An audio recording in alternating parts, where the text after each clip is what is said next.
All right.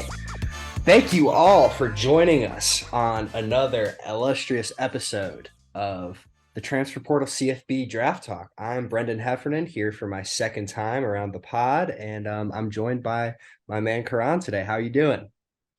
Doing pretty good. Doing pretty good. Love to hear it. Love to hear it. Hope you're just over there marinating some hot engaging takes over there. I can tell. I can tell. Working on it. If you're coming to the recording in the Nike Tech in the AirPods, you Yeah, man. gotta be ready. Gotta Gotta get be fitted. ready. Well, the one of the biggest events, on the draft calendar is sort of right out there in front of our noses with the NFL Combine. We've moved past some of the other big events like the Senior Bowl, Shrine Bowl, all those exhibition games, and now we're sort of getting to the point where we're going to see some more raw data, put on the table for us. So I'm curious, who are some players, maybe some broader position groups, things that you're looking forward to see next week in Indianapolis. If we're talking players in general, I think one of the more obvious targets in terms of like combine warriors would be Darnell Washington. I think Sure. he's come on everybody's radar at this point. What is he, 6'7", I believe, is what he's listed at. Massive Um, tight end. I don't know the yeah, exact measure. 6'7", 6'8", he somewhere in was that range. He listed at looks six like seven for sure. Yeah, he looks like a left tackle. I mean, he Hmm. moves pretty well. I think if he's definitely gonna like blow everybody away in terms of like his measurements. But if he can really move well and whatnot, that's a big one to keep an eye out because he could slide in maybe into the end of the first round, Hmm. definitely day two. Yeah, absolutely. And I think there's a lot of tight ends right now that are sort of jockeying for that position you're talking about, that sort of Yeah, end yeah, end this is of day definitely one. yeah. Yeah, and I think that, tight end is also always just for the combine, it's sort of the nexus where you see large people who are also very fast Yeah, people, especially on this is a pretty offense. strong yeah, this is a pretty strong tight Absolutely. end class as well. There's a couple of guys that can be in that discussion. Absolutely. Absolutely. I mean, on my end, I think one of the you know, it's always those kind of getting to that point. It's a lot of times it is the trench players that people are really checking for with the combine Yeah, because you're sort of, you see how people move on film, and that's ultimately, very important because that speaks to sort of the confidence that an athlete has, how they're able to get to the spots. Um, they need to on the field rather than just like their in a vacuum ability to move. Obviously, it's very important. yeah, But a lot of times the combine is able to fill in those blanks, exactly. I mean, with that in mind, I think some area I'm looking at is sort of this top end of the tackle class, between Peter Skronsky out of Northwestern, Paris Johnson out of Ohio State. Those are sort of the two guys who I think have the potential to be top 10 picks. Skronsky sort of dominated he's sort of been seen as the 1A, I think, in most of the coverage that I've come across, most of the reporting. From folks in the know. But from what I've seen of the two of them, I've liked Paris Johnson a little better, and I think that's because I think he's the most fluid athlete in the tackle class, Yeah, from what I've seen so far. And so I think, the question of what those two gentlemen put up in terms of their movement, and raw data and whatnot, I think yeah. will be interesting. Yeah, I think with Skoronsky especially, that's a guy that his measurements are going to be huge because Mhm. reportedly, it's not confirmed yet, obviously, but we'll get to see it. He's supposed to have some of, if not the smallest, like art. He has one of the smallest like wingspans of any offensive tackle prospect ever. He's somewhere Mhm. around like 32 inches. And Yeah. like so if he doesn't pass like the certain like baselines for measurements, which is fully possible, he could end up being more of a guard.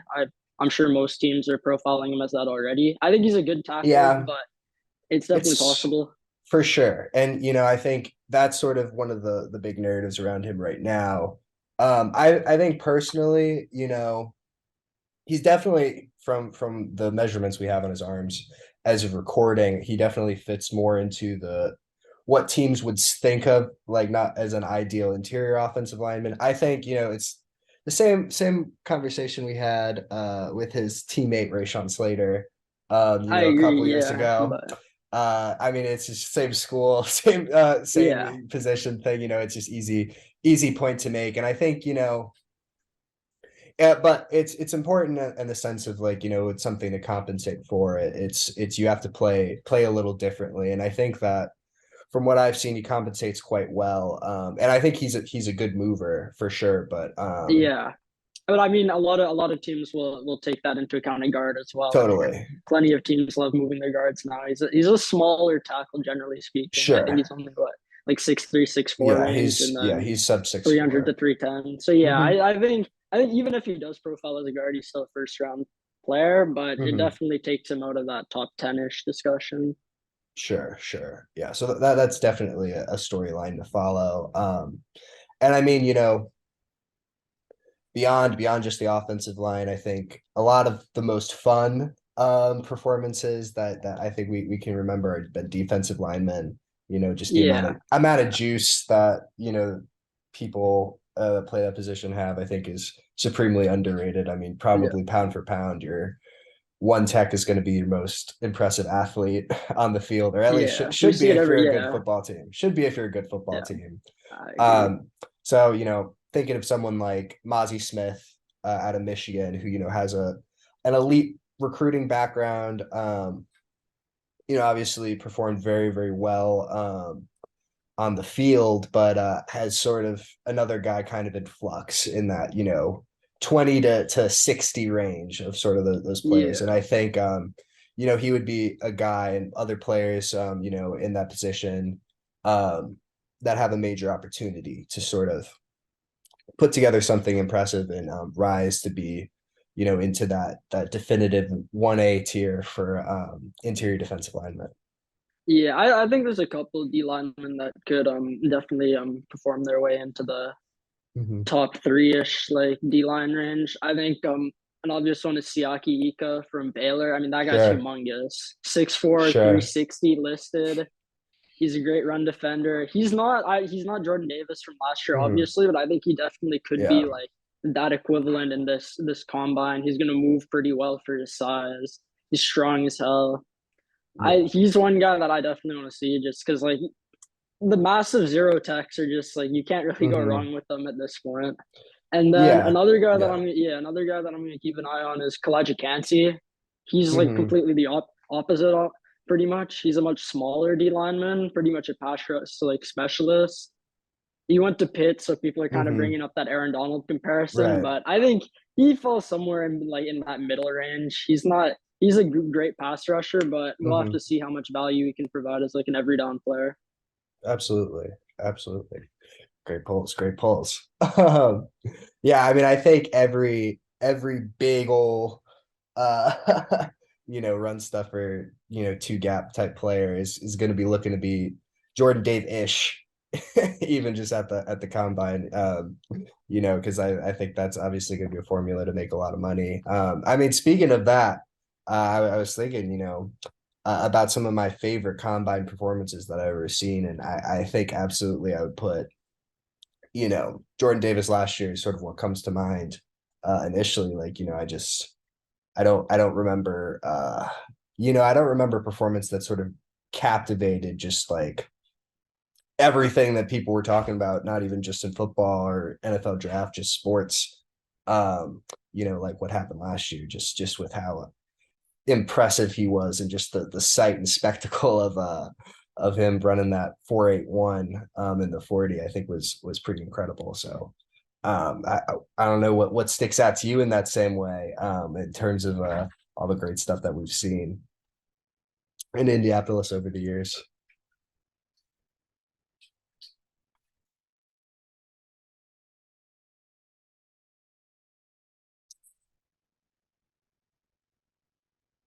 Well, may have lost Karan there for a moment. Um, But I mean, to that end, I can talk about combine guys all day. I think Shaquem Griffin is, of course, another performance that comes to mind. Oh, you're back, my man. How we doing?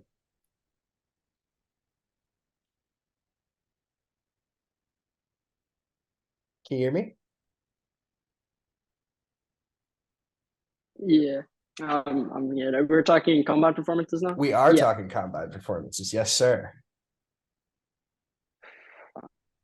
Uh, I just went on a little Jordan Davis sermon if you missed all it. right. So Sounds good. Yeah. All right. Combine performances. You bring up any? I yeah, think I was Shaquem yeah, Griffin. yeah. I was just moving there at the end, and like I Yeah, said, that was gonna be mine, honestly. yeah, I was a big fan that year of what he was doing with it was special. obviously one hand. It was amazing, honestly. I think Yeah. that's pretty easily up At the there. time, the fastest linebacker ever, in the combine. I Yeah. mean, he's a guy who he had Power 5 track offers coming out of high school, which I think was, part of what made him so fun and, unfortunate, kind of didn't really find a home in Seattle. Not playing right now. But I mean, I think that moment, basically benching your body weight 20 times with a prosthetic, is, I mean, I don't think something I've ever seen before. I don't think anything a lot of people have ever seen before. Um, Anyone else that sort of you recall kind of growing up? I mean, I think for a lot of people, just the excitement around the draft is just and around the combine is just so much fun, and I think there's a lot of memories around this time of year. I think you were muted, my man. Yeah, no, there's a couple of guys that come to mind. Dontari Poe was one that was awesome when it happened. I mean, it's huge. He ran under 5 second 40, which is Yeah. kind of unheard of for a guy over 300. 44 reps Mm-hmm. on the bench press, which Yeah. was a record for D tackles, pretty close to the NFL record. Mm-hmm. So I mean, that one was amazing. And then I think there a lot of the ones that come to mind are the record-breaking ones. John Ross was an Sure. obviously one. Yeah, that was John fun. Ross was awesome for the 40. He tweaked his hamstring, which kind of like indirectly messed up his whole career, Mm-hmm. but Yeah. it was a great run for sure. And then another one that comes to mind was Byron Jones. I think he Okay. his vertical jump was pushing like one of the best ever in the it was definitely a combine record if I remember correctly, Mm-hmm. but it was pushing like top tier, like Olympic level in terms of vert. Yeah. Yeah, That absolutely. one that one was pretty good. Yeah. I mean, another one. I mean, Trent Williams, who's Yeah, essentially um, had a Hall of Fame combine, and I think at this point, a guaranteed Hall of Fame career. yeah, One of my favorite players of all time for sure. Now, yeah. He moves great yeah, even in game. yeah, and he's a guy that people now sort of see as kind of busting himself into sort of a higher stratosphere in terms of draft status with running a Yeah, 4.81 at the combine at 315 pounds, 9.5 foot broad jump. I mean, and that explosiveness is just obvious when yeah. And when you you see it watch in you him. see it You every saw it at game. Yeah, Oklahoma. I mean, yeah. it's Started not, Oklahoma, you didn't Washington, need to that 49ers. to No, it's happen. every yeah, But he's just such an awesome player, and one of those guys that I think you feel lucky getting to watch, while he's still playing. Yeah, I mean, that's beautiful, beautiful stuff.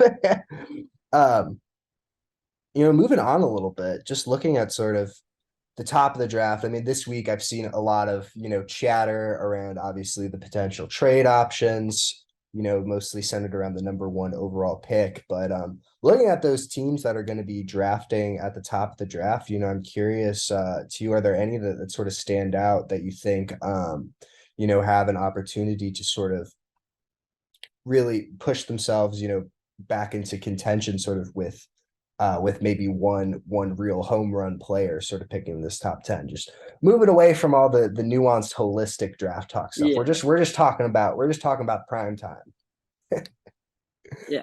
right now. Yeah, so I mean, if we're looking at the top 10. There's a couple candidates. I think the quarterback needy teams are probably the Hmm. the pick. Carolina is one that I really think if they kind of hammer that quarterback pick with their new Hmm. coaching staff, Frank Reich's coming in. They've got a lot of talent there already. They were pretty decent at the end of last year. I think that team, if they can land maybe a CJ Stroud, maybe an Hmm. Anthony Richardson, depending on which approach, even Bryce Young, if he ends up Yeah. falling. all of those guys are in play there. So I mean, if they can really hit on that pick, they're 7-10 last year. I think they could definitely play into that low end playoff contender within 2 years. Yeah, for sure. I mean, you know, I don't know who in the NFC South is feeling like awesome Yeah, right now. it's So I rough. think I think if they do something, I think that makes a lot of sense. I mean, a team I've been very high just on the general rebuild of like a lot of people for a couple years now is the Lions. I think Yeah, they think there was a lot of proof of concept this year, even if they ended up. And obviously, that's a team that sort of gets into the top 10 with a trade. yeah. So I So it's that a one little and the different. Eagles It's a for little different. me. The Yeah, Eagles for sure, wouldn't even be yeah, fun to say the Eagles. yeah, Um, but it's worth mentioning just because I think that, you know, if they hit on a quarterback, which is a potential, that's something that obviously, you don't need me to tell you that that's gonna have be a major windfall for them with how good they've gotten, some of their other position groups. But I think even if they, do really well on with a corner, yeah, one of the top guys, so maybe a Christian Gonzalez, whoever ends up, appealing to them. yeah, I think that would be major because that's a serious team need, but I think that they can feel really good about where they are on the defensive line with that defense. I think they can feel really good about the offense, short of, a long-term quarterback. So I think, with yeah. the two first round picks that they have, I wouldn't be surprised if they have another really good draft to see them getting into where they want to be, which is competing for an NFC championship. Yeah, I think they'll probably end up going corner. Hmm. Quarterback would be fun if Anthony Richardson's there. I'd probably take him, but Yeah. otherwise, I thought Jared Goff was pretty good last year. Yeah, I He's agree. he's coming out. His contract's expiring probably like I think next year or 2 years from Hmm. now. So you do have to start planning whether he's the guy after that. But there's not as much urgency to take a quarterback as some people think. I think a corner, Devon Witherspoon from Illinois would be nice. Gonzalez would be nice. Hmm. There's a lot of ways to go. Trading back, I don't think I would do it, but it could definitely pay off. Sure, But sure. yeah, they've got a lot of flexibility. Yeah.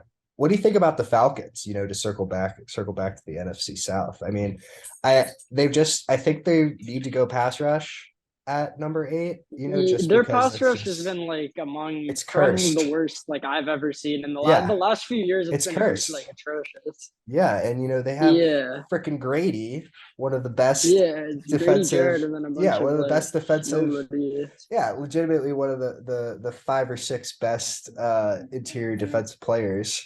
And Yeah, they just have completely failed yeah, to build around that. So I mean, yeah. They I they should think, definitely go edge. yeah, A few years ago, I think maybe 2 years ago now, they're like second leader in sacks got cut in like week 7 or something. yeah, It was a funny stat. So I mean, it's been that's bad, and rough. yeah, That's the rough. rest of the yeah last year who did they take? They took Drake London, who I think Hmm. he'll be a decent Yeah, player. Year before yeah. Kyle Pitts, Go I wasn't. Pits. Kyle Pitts is a great Really? player, but I don't think it was a good pick, generally I mean, speaking. you If we know, look back at it, I don't think that's Kyle Pitts' fault though. I don't think it's Kyle Pitts' fault at Like, all. I just wouldn't take yeah, a tight end fourth overall under yeah, like and any then circumstances. not give him 10 targets a game. Yeah, I wouldn't take a tight end with the plan to be like bring Marcus Mariota being the quarterback and then not Yeah. actually like throwing him the ball. So yeah, No, it's they could go a lot of different ways. Quarterback, if the right one's there, they could probably justify yeah, taking one. I think Ritter, you'd want to give him a look in an ideal world, but at the yeah, same time, I don't think you can be if Bryce Young is there, if Anthony Richardson is yeah. even there, I don't think you could keep Ritter over those guys. You think you would rather have Anthony Richardson next year than Ritter? Can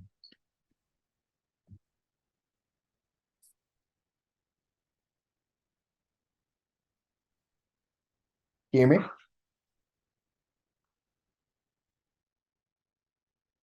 I wouldn't personally. You know, I think they're in a position to take a swing on a premier defensive talent, especially a player on the edge, and I think I would place priority on that. You're back by that. So would you rather have Anthony Richardson next year than Desmond Ritter? You're muted, brother.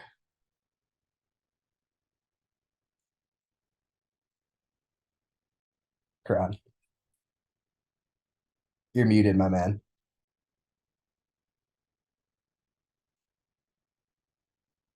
No, so as I was saying, Okay, sick.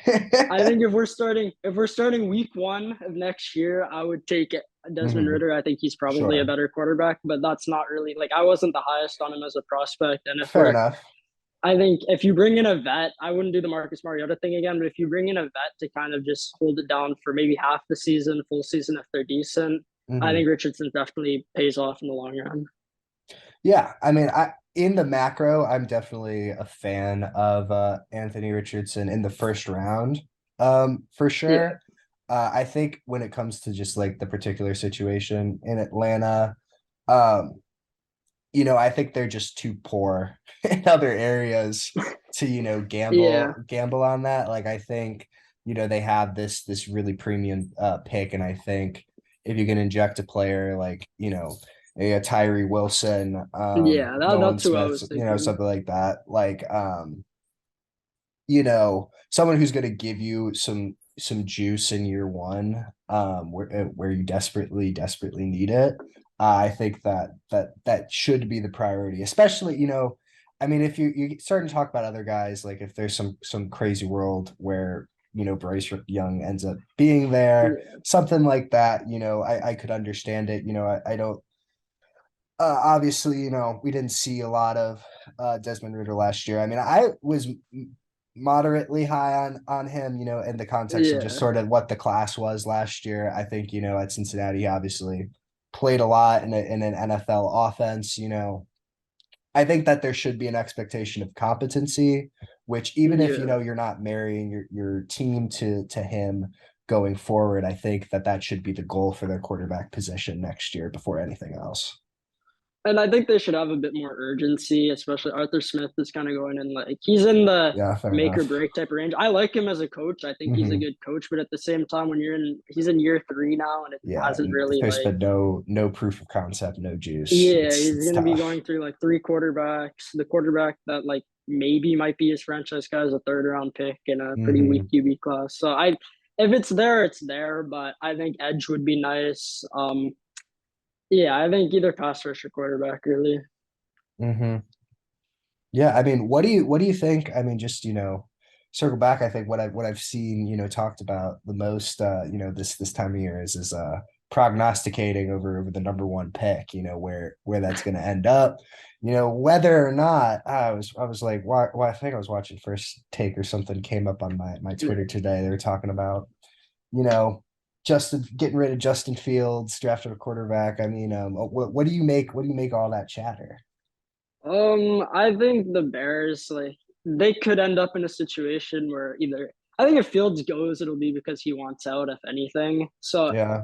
realistically, assuming he doesn't, they're in kind of a tough spot because the teams they'd be trading down with are probably either the Colts, I guess, would be one of them. And Hmm. then once you look past that, I think I've talked about this before, but I think you'd be best like their best bet would be trading down with more of like a fringe contender. I think the Titans could be a candidate to move up if they felt inclined Yeah. to. I think yeah, the Titans would be my pick to move up, but I don't that's not that realistic. So Hmm. if the Bears are there, I think Yeah. Jalen Carter's a really good player. So if Yeah. they have to take him, that's a good Hmm. issue to have. Yeah. I mean, kind of where I'm at is, I think that, it of course comes down to how they feel about, Jalen Carter and or Will Anderson, but personally, I would just draft Jalen Carter. you know, Yeah. like because like you said, I mean, they're not going to trade Justin Fields or get rid of Justin Yeah, I Fields. don't think so. If they did that, I think they'd have to build that new stadium in like somewhere in Lake Michigan. I don't even think suburban Cook County's gonna Yeah. deal with that type of management. But yeah, I mean, like they have an opportunity to draft the guy who I think appears like the generational talent at the top of this class in Yeah, Jalen Carter. They're obviously used to having really, really good production on the interior of the defensive line. With Akeem Hicks being there for so many years. So I think it makes sense, on a number of levels. And I if I yeah, I think that should be plan A. And if they get a level of compensation from, like you said, like a fringe competing team, um like Tennessee.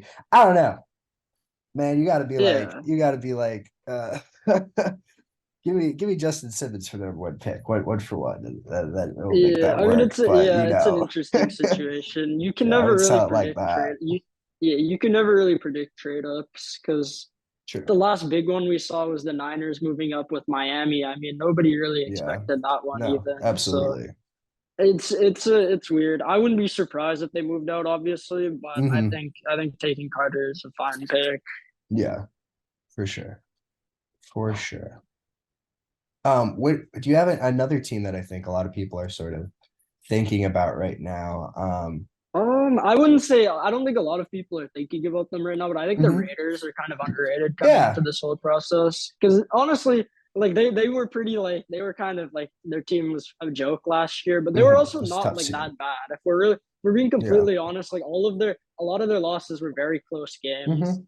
It kind of came down to partially coaching, partially Yeah.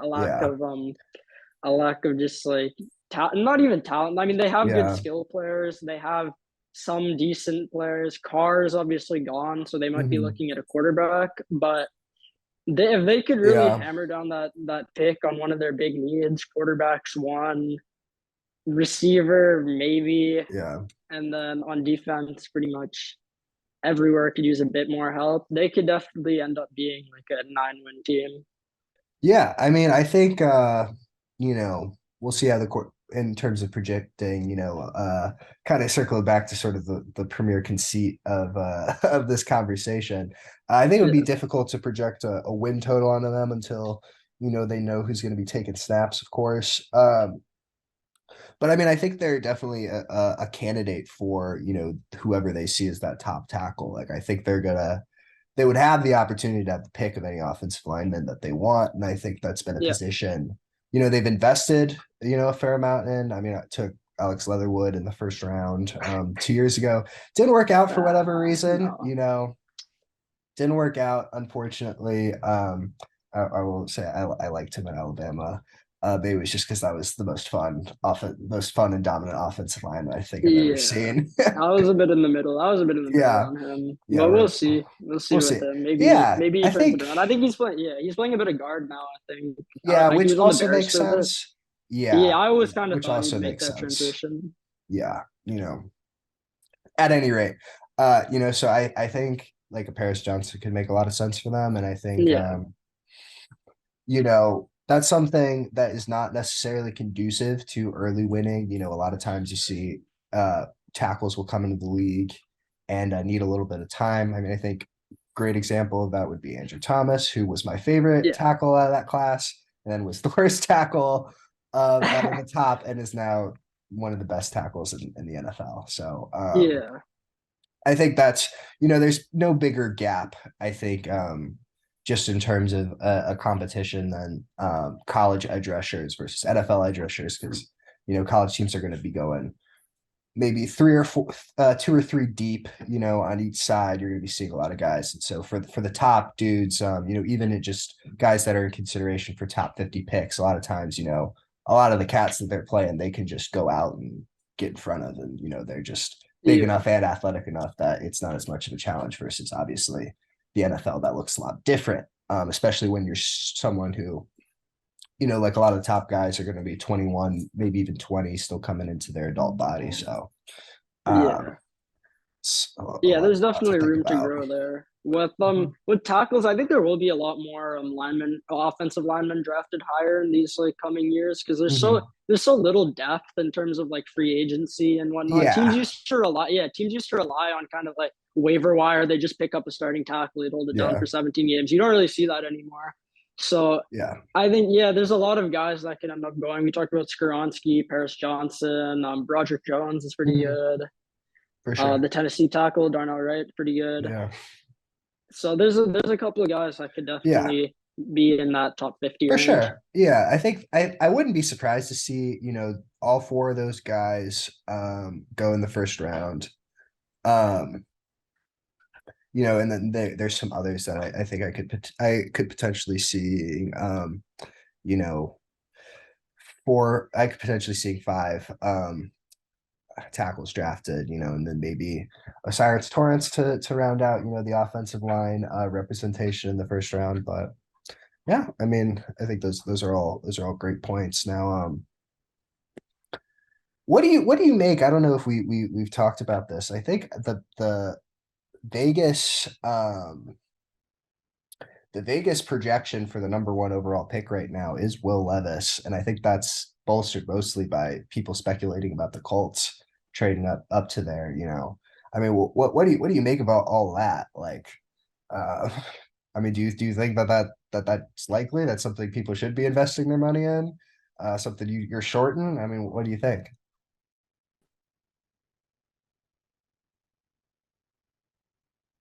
Yeah, no, with Will Levis, I'm not the biggest fan. I don't think Hmm. he's all that great. He's also a bit older. People don't really True. talk about it as much. He's like 23 and he hasn't really proven to be like a good Hmm. quarterback yet. He has traits obviously, and I think that'll ultimately get him into the first round, but I don't think I'd move up for him and I probably wouldn't take him in the top 10. Hmm. But Yeah. I think there are teams that he could be a good fit for sure. Yeah, I think when you're talking about a guy who gets the tag of being more of like a tradey player, I think something that's important is looking into the context of what their career is. I think when you look at somebody who is maybe not from didn't have that like elite youth training, or what maybe switch position, something like that. Like those are the guys that I think it makes more sense to me. Like obviously, as you mentioned, Will Levis has the complete opposite of that. He's been through two Power Five Yeah. programs. I mean, played at like He played Penn pretty high State. Yeah. level. Yeah, played at a pretty high level in high school. And that's sort of like Yeah. East Coast like prep school type league, Yeah. so I, I I mean, would I I would to give him give that yeah, tag, to give Levis the benefit of the doubt, I mean, Kentucky's offensive play calling was pretty terrible last That's year. true. They did him no Yeah, no. favors really, and he wasn't good, It's true. but they also kind of set him up for failure. So it's kind of similar to Jordan Love a few years ago at Utah Fair State. enough. Obviously, I think Utah State was worse, and I like Jordan Love a bit more, but Levis, I wouldn't be surprised if I'm wrong Mhm. on Levis. That's kind of where I stand on him because there's a lot of Yeah, variables that are sort of of undetermined with him. course. Of course. I completely agree. I just don't, you know, you could say all that. I just don't understand why he's being seen as the guy. Yeah, like but I yeah, said, like he's I the agree betting with that. favorite to be the number one draft pick. I think that's the claim I'm trying to poke holes in the balloon of rather than him as a guy I think overall, although I yeah, do like him a it little. it definitely it speaks a lot more to like Yeah. the other guys than it does to him because Bryce at his size, that's gonna be one to Yeah. watch at the combine. Yeah. I don't know if I could like based on some of the photos I've seen of him like beside Are you Kyler talking about the Murray and Munich whatnot. talking about the Munich Times right now? Yeah, I don't know. I don't know if I could like. We'll see. We'll see what he measures in at, and then Yeah. I don't know if I could justify taking a guy that small at first. I think he's a very good quarterback, but Hmm. he has a lot of variables working against him. I think that's fair. I mean, I think physically, like where I'm at with him is it's just basically he's just Kyler, because I don't think Kyler Murray was no damn playing weight 200 pounds, despite whatever he may have Yeah, weighed. I think Kyler's a lot heavier than him. I think Kyler's But like he's a lot heavier than him. He is stockier, which noticeably is heavier than Bryce. yeah, he's stockier, Yeah, I think his body. Yeah, it's just a different body which type really. matters, I think which in matters. terms of playing style, like there's two quarterbacks I like to compare Bryce to. I think Hmm. Burrow is one of them. They Yeah, I have a can see lot, that. And then the other one is Watson. I think those two guys are pretty similar, but Bryce is so much smaller, so it's like weird. Like Burrow's six Mhm. four, so he kind of gets away with like having a solid, not great arm and being like just very smart, very decisive, very good in the pocket. I don't know if Bryce can Yeah. get away with the same stuff. Yeah. I mean, he's very creative, I agree. which I think uh is I think the main thing that you can say that would help him compensate. But obviously, historically, there are very real data, there's real data supporting, shorter quarterbacks struggling to fill that kind of role where they're more of a Yeah, like a quick decision maker, point guard kind of thing. I mean, obviously, if you want to talk about one of the most successful short quarterbacks of all time would be Russell Wilson, who yeah. never ran an efficient quick game offense in his career. So I Yeah, think there's so many like when we look at these shorter mhm, quarterbacks, they're all kind of like Russ has a much better arm than pretty much anyone yeah, at that size, much better than true, Bryce. Kyler's a true. very like he's so much faster than pretty much 99% of quarterbacks we've seen. Hmm. And then yeah, with Bryce, it's like he doesn't really have that physical trait that stands out, but he's so good Yeah, as like an actual like he's so good as a quarterback, just like in terms of all the mental stuff. So it's yeah. weird. I think he's got to be the ultimate, like, I think he is the football guy pick. I mean, with Yeah, people talking about, even though he's small, his football guy brain is like, you want big guy, of course, yeah. throwing the ball. But Yeah, you're kind of you like watch him out there, like on, you know, I think especially speaking to someone who's like a primarily a college fan, I think he kept Alabama in games that they shouldn't have been in, and that's yeah, at Alabama really Alabama, Alabama wasn't that so their offense wasn't that good last year in terms yeah, of skill. Their receivers were pretty bad. no, their offensive line And I was mean, not yeah, has not it for his wasn't they entire that was time definitely a pretty there. bad Alabama team. Yeah. Yeah, for both his seasons as the starter, there was a certainly a worse offensive infrastructure than what immediately preceded him at Alabama. Yeah. Um, and so I think just the image of him, in the in the national championship his last year, I think is etched into my brain for better or worse. Yeah. For maybe it's clouding some more thoughtful analysis, but I mean, seeing how what he can do, um when pushed to that limit, I think is something that's hard for me to move past. And I think he's still my who I would like to see, probably the Texans end up drafting. Yeah. I'd I like think to that see would that be situation. I think But Texans would be a nice spot for him. But mhm, yeah, it's kind of just like it kind of speaks to the direction like football's kind of going in. Because true. we're comparing Bryce Young, who's a very good quarterback, who's not a Hmm. physical like monster, to then like Will Levis, who's 6'3", like Yeah. he passes all of the in shorts tests, but then when we look at like his actual on field ability, he's not very good. Yeah. So yeah, It's we'll tough. see. You We'll can't see what compare them. the yeah, Yeah, as college players, you can't compare them. exactly.